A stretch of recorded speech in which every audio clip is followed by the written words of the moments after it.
Fala galera, beleza? Você sabia que controle de constitucionalidade é o tema que mais cai dentro de constitucional nos concursos jurídicos?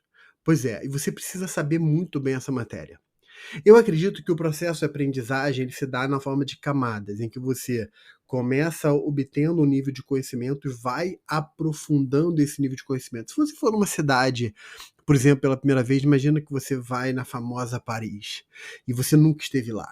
Você não quer conhecer as ruas pequenas ali, os becos, os restaurantezinhos locais. Você quer conhecer a Torre Eiffel, o Arco do Triunfo, a Champs-Élysées, o Museu do Louvre. E aí você vai numa segunda vez, aí você já vai num outro lugar, você vai num outro jardim, você vai não sei o quê. Numa terceira vez, de repente, você já quer conhecer uma cidade vizinha. O que eu quero dizer com isso é o seguinte, é que o conhecimento ele se aprofunda com a repetição, quando você volta àquele tema. Então, na aula de hoje, eu vou dar uma visão panorâmica para construir uma base sólida, bastante segura para você. Essa base sólida, acredite, confie no que eu estou falando para você. Você precisa ter uma base sólida por dois motivos. Primeiro, para poder aprofundar, avançar, conhecer mais, você precisa ter uma boa base. Mas não só isso. Você precisa constantemente voltar a esses conceitos fundamentais, voltar a essa base sólida para poder sedimentar cada vez mais o raciocínio. Você sabia que na véspera de uma prova você precisa fazer uma revisão e a revisão, na véspera de prova não, deixa eu me corrigir, você precisa fazer revisões quinzenais, mensais, constantes e na véspera de prova. Você não tem condição de pegar um material completo, extenso de todos os temas. Você tem que pegar uma coisa objetiva. Você precisa pegar algo que é o conceito fundamental, que você vai ler e aquilo vai startar na sua cabeça uma sequência de assuntos e temas que você já estudou. Então, galera, não despreze os conceitos fundamentais. Isso cai e cai muito em prova, é isso que vai te dar muita segurança para continuar avançando, ok? Então vamos lá, sem mais delongas. O primeiro ponto que eu quero botar para vocês nessa visão panorâmica é a definição. Controle de constitucionalidade é a verificação da compatibilidade vertical entre o ato e a Constituição. Quando eu falo compatibilidade vertical, eu estou falando, na verdade, daquela compatibilidade entre um ato inferior e um ato superior.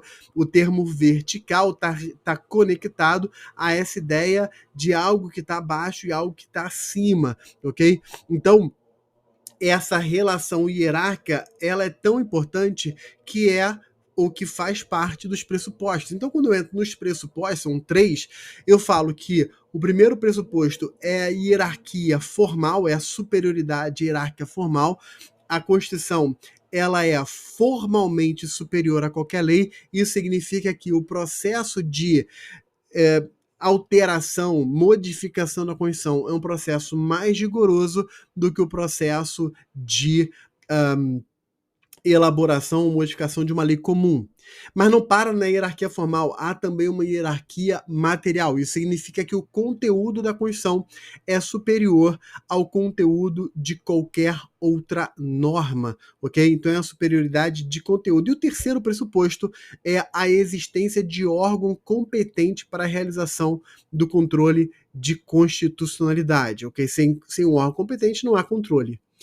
Desses três pressupostos, entendemos a definição, os pressupostos e os elementos. Quais são? São dois os elementos, o parâmetro e o objeto. Quando eu digo, por exemplo, que a lei X é inconstitucional porque viola o princípio da igualdade, por exemplo, eu estou dizendo que essa lei X é o objeto e o princípio da igualdade é o parâmetro. Então, objeto e parâmetro são elementos imprescindíveis no controle de constitucionalidade. Não há, seja qual for o modelo, não há controle de constitucionalidade sem esses dois elementos casados, ok? Você faz o controle de algum objeto perante algo superior que é o parâmetro, ok? Então, sempre teremos dois elementos, o que nos leva a dizer que o controle de constitucionalidade é um conceito relacional, é um conceito de relação, ok? No direito comparado, nós temos vários modelos, eu trouxe três que são referentes, ou referências, melhor dizendo, para o modelo brasileiro. O modelo americano difuso incidental, firmado no famoso caso Marbury versus Madison, entende que qualquer órgão do Poder Judiciário pode realizar o controle de constitucionalidade. Então está difuso, está espalhado. Mas não para por aí. Também diz que esse controle de constitucionalidade ele é feito dentro dos casos concretos, dentro das situações reais. Por isso que é incidental. Não é a questão principal, é uma questão incidental. Ok? Então ele é um controle difuso, incidental, e lá também vale o princípio da nulidade. Norma inconstitucional é norma nula desde a origem. Na Europa, galera, ou Europa continental, pela influência de Hans Kelsen na Áustria, firmou-se a ideia de que há um órgão específico, deve existir um órgão específico para o controle de constitucionalidade. Então, a gente fala no Tribunal Constitucional, logo um controle concentrado. Se nos Estados Unidos ele é difuso, aqui é concentrado. É concentrado, o Tribunal Constitucional não vai julgar, nem tem condição de julgar todas as situações reais que acontecem naquele respectivo país. Então vai analisar apenas a norma em tese, apenas a norma em abstrato. Daí o controle ser concentrado, abstrato, que é o modelo oposto ao modelo americano, ok?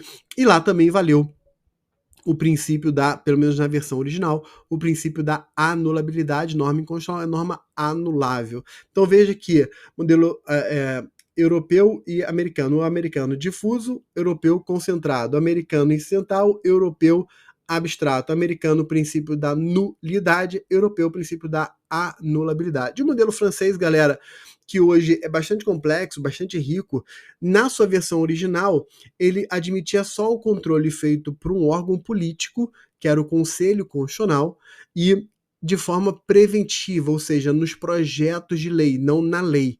Ok? Hoje isso já mudou, já existe lá a questão prioritária de constitucionalidade, que permite outros mecanismos, outras formas de controle, mas na versão original o controle ele era um controle político preventivo. Por que eu estou falando isso, galera? Porque nós incorporamos as três influências. Nós temos o modelo americano, ou estadunidense, difuso, incidental. Temos o modelo europeu, concentrado, abstrato, e temos o modelo francês, controle político preventivo, ok? Vejamos as modalidades. Nas modalidades nós temos, quanto ao momento, já falei, ele pode ser preventivo, que é na fase de processo legislativo, também chamado preventivo ou a priori. Ou pode ser ainda o controle repressivo, ou também chamado a posteriori, né? Então, preventivo ou a priori, repressivo a posteriori ou sucessivo, são expressões equivalentes. Então, preventivo a priori feito na fase de processo legislativo, no projeto de lei. Repressivo, sucessivo ou a posteriori quando a lei já existe, quando já foi promulgada e publicada a lei. Beleza? Já não é mais um projeto, já é lei propriamente dito. Quanto ao órgão, nós podemos ter um controle feito pelos órgãos judiciais, então controle judicial, ou por órgãos não judiciais. Então a gente vai chamar de controle judicial e controle não judicial. Alguns também chamam controle não judicial de controle político, ok? Só que o político aqui entenda-se não eventualmente qualquer conotação pejorativa. Político aqui como exclusão do judicial. É político se não for judicial, ok?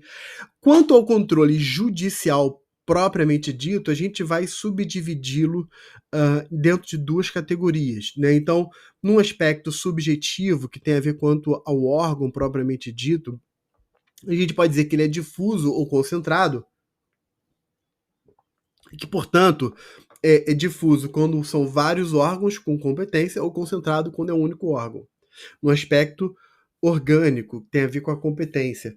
No aspecto objetivo ou processual, ou quanto ao processo, a gente vai discutir o seguinte: a matéria constitucional é uma questão incidental dentro de um caso concreto, controle incidental, ou a matéria constitucional está fora de um caso concreto, está desconectada com de um caso concreto, e, portanto, é a questão principal, é controle abstrato, ok? Então, o controle judicial pode ser difuso ou concentrado, incidental ou abstrato. Normalmente, difuso é incidental, e o concentrado é abstrato. Normalmente existem exceções, mas é o normal isso aqui.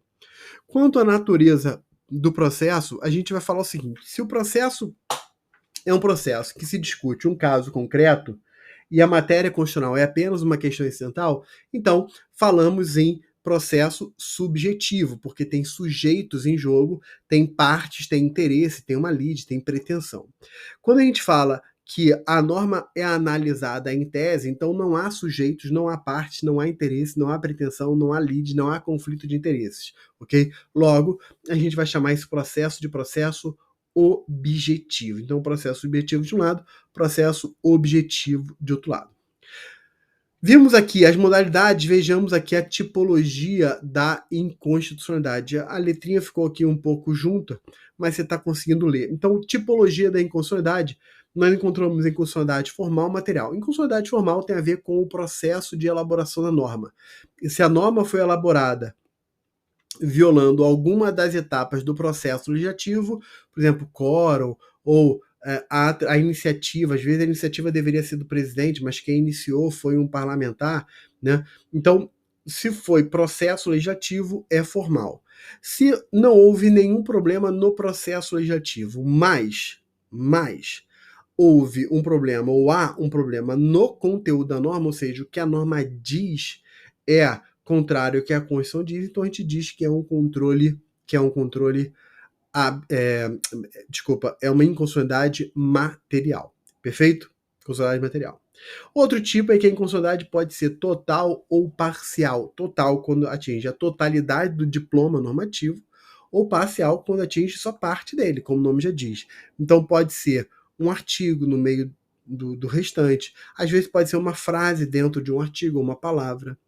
Cuidado com a inconstitucionalidade parcial, que ao tirar aquela parte constitucional, a parte restante, remanescente, ela deve continuar fazendo sentido, né? Eu não posso tirar um pedaço e mudar o sentido do restante. Por exemplo, a norma diz, não é permitido fumar em lugares fechados. Vou eu lá e tiro a palavra não. Então, estou dizendo que é permitido. Eu estou manipulando o sentido final do texto. Não pode, tá, galera? Então, para declarar inconstitucionalidade parcial, tem que ser uma parte que, ao ser retirada, não prejudica o restante.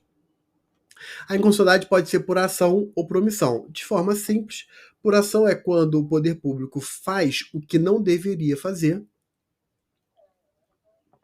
Por omissão, quando o poder público não faz o que deveria fazer. Então, o poder público faz o que não deveria fazer, é uma ação.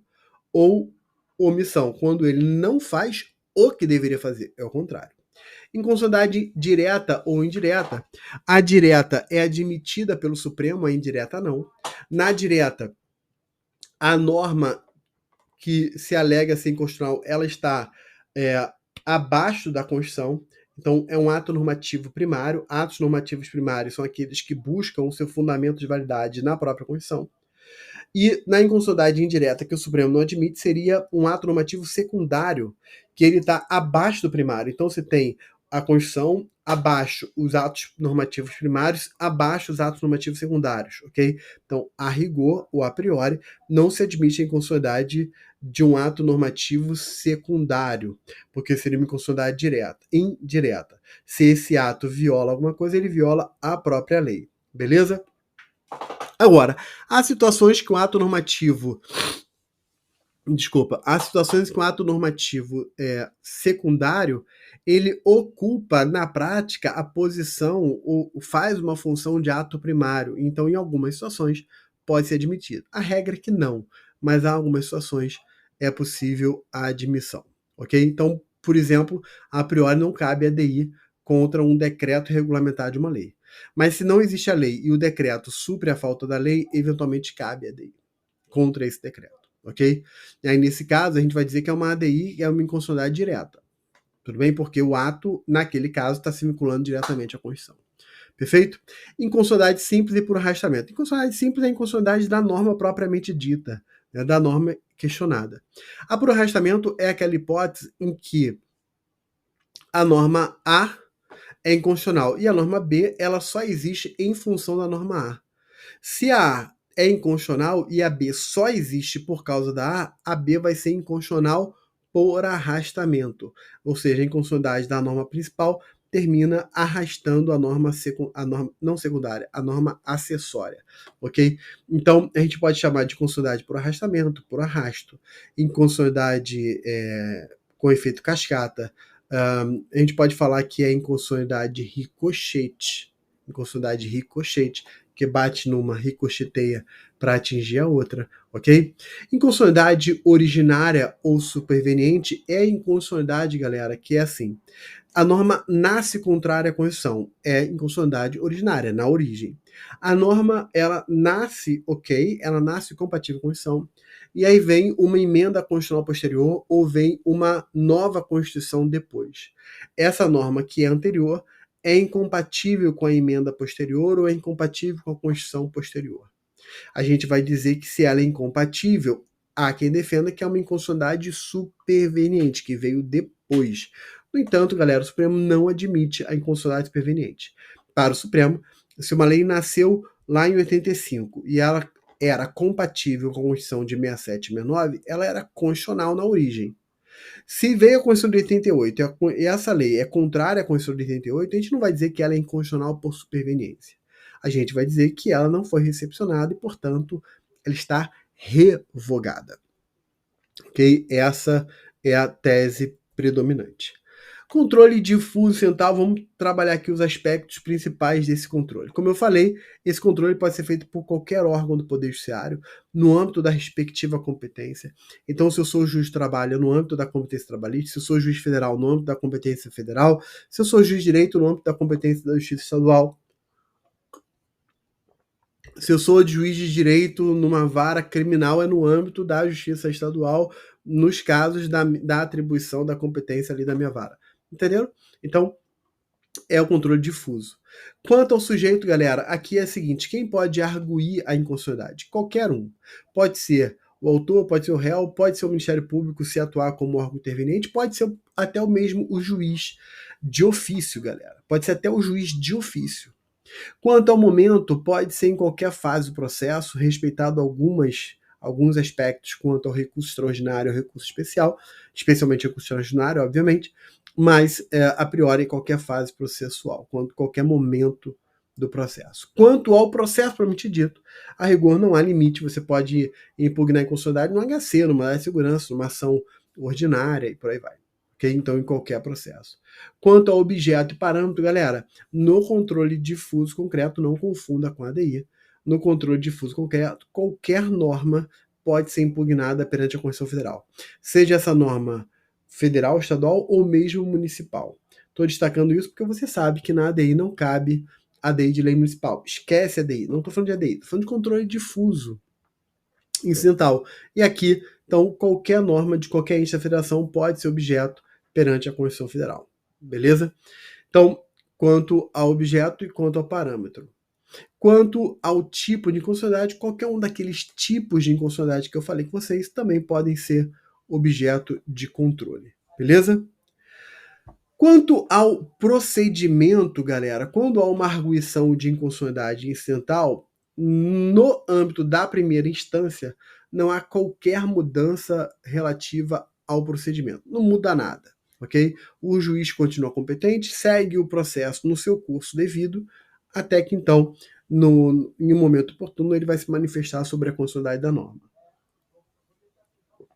Já quando a gente fala de controle no âmbito dos tribunais, aí passa a valer a cláusula de reserva de plenário, artigo 97 da Constituição, que vai dizer que a declaração de inconstitucionalidade de um tribunal só pode ser tomada pela maioria absoluta dos membros desse tribunal. Okay? Então, nesse caso, galera, a gente vai ter que pegar a matéria constitucional e levar para o tribunal. Beleza? No controle difuso, se um processo, um caso, está num órgão do tribunal, numa turma, numa câmara, dependendo do tribunal, muda de nome. Se está no órgão do tribunal, galera, nós vamos pegar a matéria constitucional, deixa o caso concreto naquele órgão e leva a matéria constitucional para o plenário. A gente chama isso de cisão da competência funcional no plano horizontal. Por que horizontal? Porque dentro do mesmo tribunal.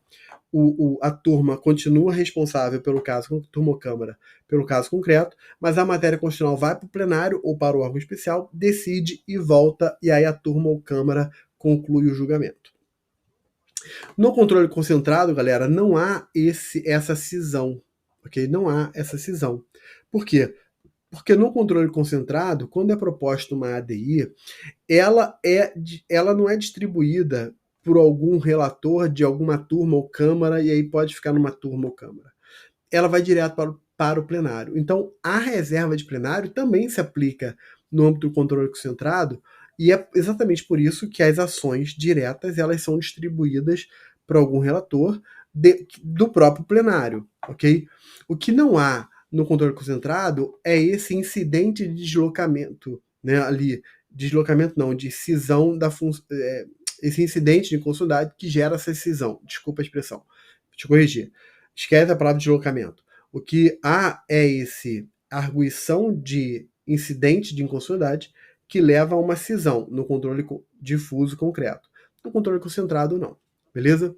A súmula vinculante número 10, ela vai dizer que um órgão fracionário ela não pode deixar de aplicar uma lei alegando a aplicação de princípios constitucionais, mesmo que o órgão fracionário não diga com todas as letras, com todas as palavras que a norma é inconstitucional. Quando o órgão fracionário deixa de aplicar uma norma para aplicar a própria Constituição, o que ele está fazendo aqui na prática é dizer,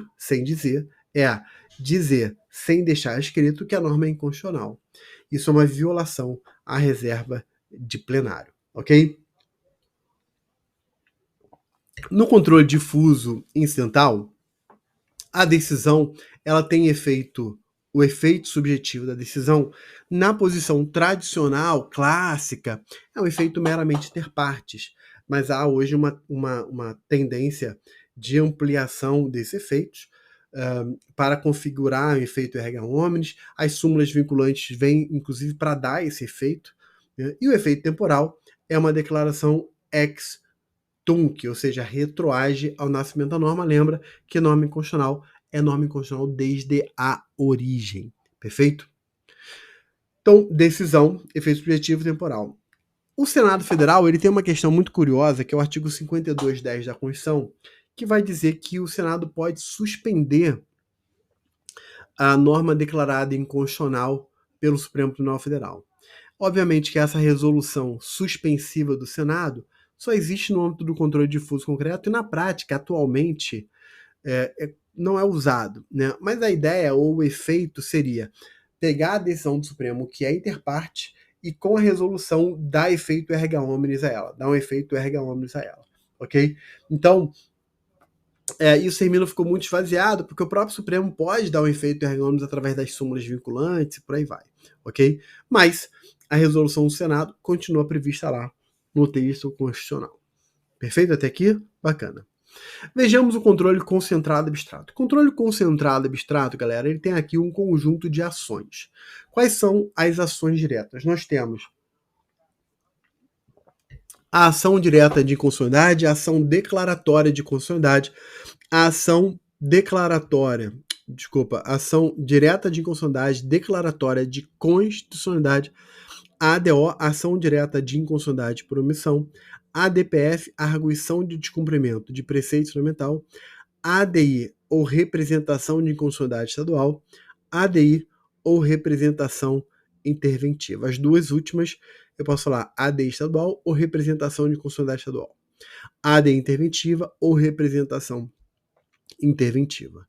Eu vou dedicar foco aqui nessa visão panorâmica a falar das quatro primeiras de forma comparativa, ok? Então você vai ver que a partir de agora eu vou falar comparativamente. Galera, competência das quatro ações, STF. Existe a ADI estadual, que é o TJ, mas aqui eu estou falando das quatro primeiras, porque a ADI estadual ela termina sendo um espelhamento da ADI genérica, né? E a ADI interventiva ou representação interventiva, ela tem muitas características próprias, mas segue uma lógica muito parecida da ADI genérica. Perfeito? Então, a competência dessas quatro ações é o STF. O parâmetro é, no caso da ADI, da ADC, é toda a Constituição. No caso da ADO, galera, é uma norma constitucional que imponha ao Estado um dever de fazer. Veja, se eu não conheço a sua família, a sua realidade familiar, vou imaginar que você é casado e você precisa buscar o seu filho na escola e, e por algum motivo você se atrasa e você chega para mim, eu, João, seu professor, chega para mim e fala: pô, João, por que você não pegou meu filho na escola? Eu vou virar para você com a resposta óbvia: mas eu sequer sei que você tem filho, sequer sei que eu tinha esse dever, você não falou nada comigo, eu não tinha nenhuma obrigação de fazer isso porque eu sequer sabia disso. Onde eu quero chegar nesse exemplo bobo? Eu quero chegar ao seguinte, galera, só existe omissão se houver uma obrigação. Se eu não estou obrigado a fazer alguma coisa, você não pode dizer que eu deixei de fazer aquilo, ou que eu sou omisso quanto aquilo. Eu só tenho omissão se eu tiver uma obrigação, ok? Então, o parâmetro na ADO é uma norma constitucional que impõe uma obrigação de fazer. E o parâmetro na DPF? O nome da ação é arguição de descumprimento de preceito fundamental.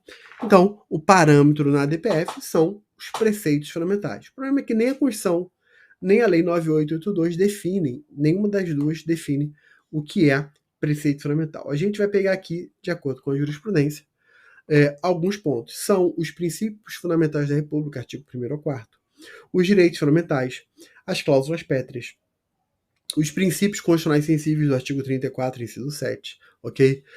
Há quem coloque também os princípios da administração pública. São os preceitos fundamentais. Então veja que na DPF não é toda a Constituição que é parâmetro. Na DPF são aquelas normas constitucionais da Constituição que vierem a ser consideradas como preceitos fundamentais.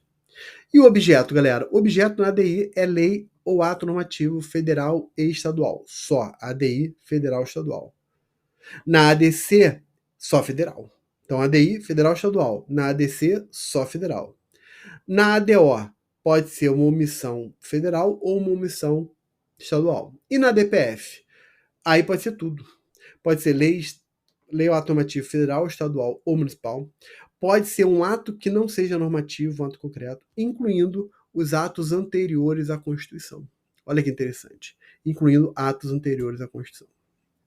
Quais são os legitimados ativos, galera? Legitimados ativos da ADI, da ADC e da ADO, você tem, na ADI e ADC especificamente, está no artigo 103 da Constituição. Na ADO, você estende por semelhança. E a DPF, você tem ali a Lei 98 estabelecendo o mesmo rol. Então, temos legitimados ativos, beleza? Então, eu não vou citar aqui, poderia citar, né? Você tem o presidente da República, mesa da Câmara, mesa do Senado, mesa da Assembleia Legislativa, governador do Estado, PGR, né, o Procurador-Geral da República, Conselho Federal da OAB, partido político com representação no Congresso Nacional, as confederações sindicais e entidades de classe de âmbito nacional. Falei que não ia citar, terminei citando aqui o artigo inteiro, ok? São os legitimados ativos, ok?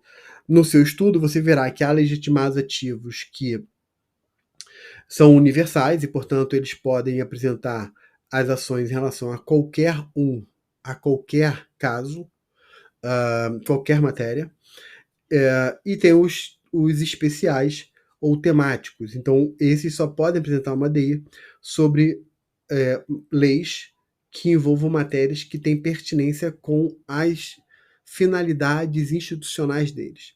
Quais são os legitimados universais, galera?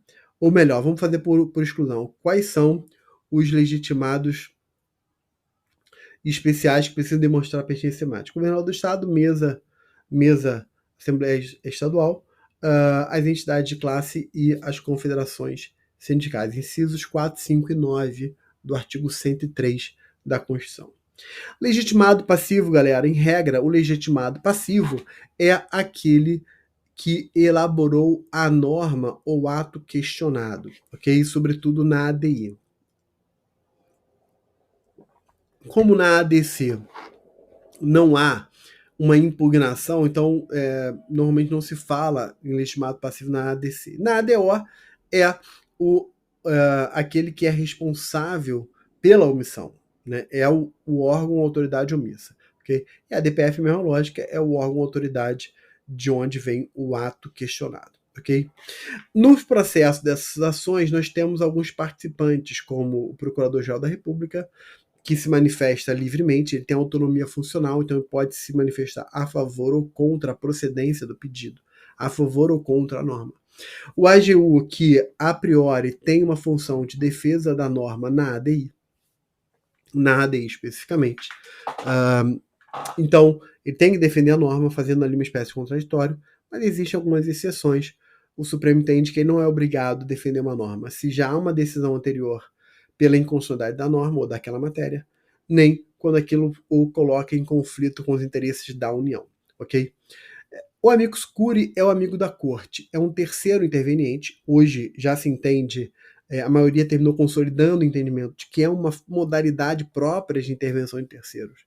O CPC novo já não é tão novo, né, mas o CPC atual, ele inclusive coloca o amicus curiae dentro do tema intervenção de terceiros.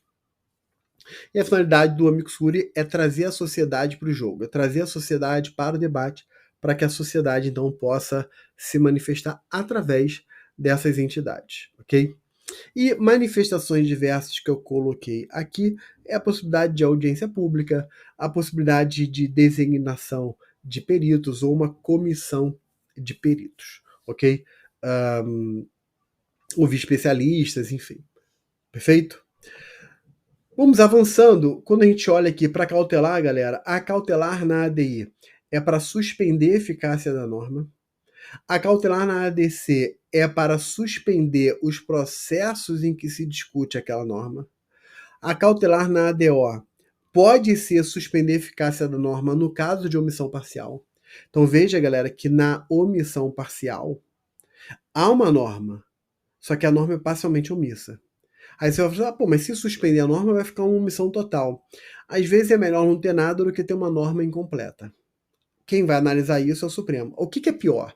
Não ter nada ou ter uma norma incompleta, parcial? Não sei, depende da situação específica, ok? Então o Supremo faz essa análise. Então, na ADO é possível cautelar também para suspender a eficácia da norma no caso de omissão parcial. E na DPF, galera, pode ser suspender a eficácia do ato, pode ser suspender a decisão judicial que não transitou julgado, pode ser suspender processos, pode suspender a eficácia do ato questionado especificamente, ok? Então veja que cada uma delas tem a sua finalidade e a DPF termina sendo ainda mais ampla do que as demais, ok? Isso é cautelar. Na decisão final, galera, e aqui nós vamos usar a mesma lógica para todos. O que é comum aqui? É a eficácia erga omnes vinculante. Então, a adesão final de todas as ações tem eficácia erga omnes vinculante. Erga omnes contra todos, vinculante significa que os demais órgãos do Poder Judiciário, o poder e os órgãos da administração pública estão vinculados. Quem não está vinculado? O próprio STF, porque ele pode mudar de posição posteriormente, e o legislativo não está vinculado na função legislativa.